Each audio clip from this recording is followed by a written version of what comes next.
एक लड़की की दर्द भरी कहानी। बात एक गांव की है जहां पर एक लड़की रहती थी। उसका पढ़ाई करने का बहुत मन करता था। वे दो बहनें थीं और उन दोनों बहनों से छोटा उनका एक भाई था। लेकिन उसके माता पिता को तो बस एक ही डर हमेशा लगा रहता था कि कल हमारी लड़की के साथ कुछ गलत ना हो जाए।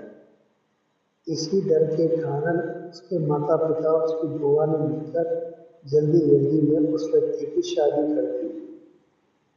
जिस लड़के के साथ उसकी शादी हुई वह उससे 10 साल बड़ा था। उसे उसके बारे में काफ़ी कुछ बताया गया था कि इसके पास तो काफ़ी पैसे हैं, तू शादी के बाद मौज करेगी।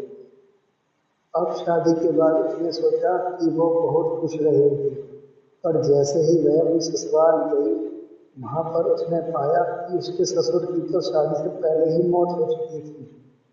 अब केवल उसके घर में उसकी सास और उसका पति रहते थे।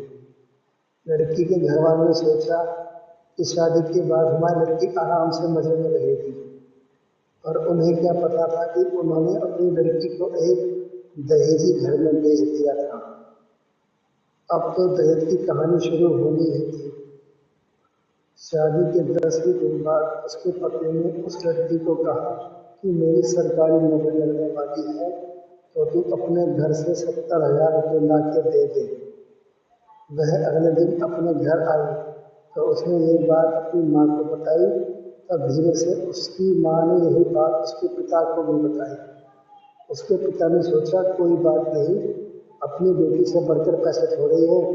पिता ने कहा कि बेटी ले जा, कोई बात नहीं। अब पैसे लड़की के घर पहुंचने पर कुछ दिन तो वे सभी उससे प्यार करने लगे। जैसे ही पैसे खत्म हुए तभी उन्होंने अपना गिरगिट की तरह फिर से रूप बदलना शुरू किया। अब की बार तो उनकी हद ही हो गई। वे सभी उसे गंदी और बदतमीज कहने लगे। उसको घर से बाहर तक नहीं जाने देते। अभी 3 ही महीने हुए थे उसकी शादी को, तभी उसकी सास भी चल बसी। बस फिर क्या था, अब तो और भी उस लड़की के साथ ज़्यादा गलत होना शुरू हो गया। उसका पति जब भी घर से बाहर जाता तो वह घर की चीज़ पर ताला लगा के और उसके एक कमरे में बंद करके जाने लगा। वह जब भी कुछ बात करती तो तभी वह उसकी पिटाई भी कर देता, जिसके कारण वह डर के मारे अपने पति से कुछ बोल नहीं पाती थी, और न ही उसे कभी फ़ोन मिलता कि वह अपने घर वालों से बात करे। जब भी वह कहती तो उसे यही बात सुनने में मिलती कि मेरे फ़ोन में पैसे नहीं है। अभी उसकी शादी में 6 ही महीने हुए थे तो एक दिन उस लड़की का पिता उसके गांव से कहीं जा रहा था, तो उसने सोचा क्यों ना अपनी बेटी से मिलता चलूं। तो तब उसे सच्चाई का पता चला, तो वह उसी समय अपनी बेटी की यह दशा देखकर रोता हुआ उसे वापस अपने घर ले आया।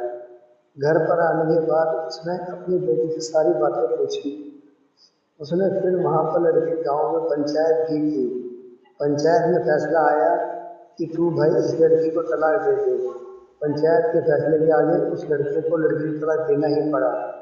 अब वह लड़की अपने माता पिता के पास रहकर 12वीं क्लास में पढ़ाई के साथ साथ कंप्यूटर भी सीख रही है और अपनी पिछली ज़िंदगी को भूलने की कोशिश करती है।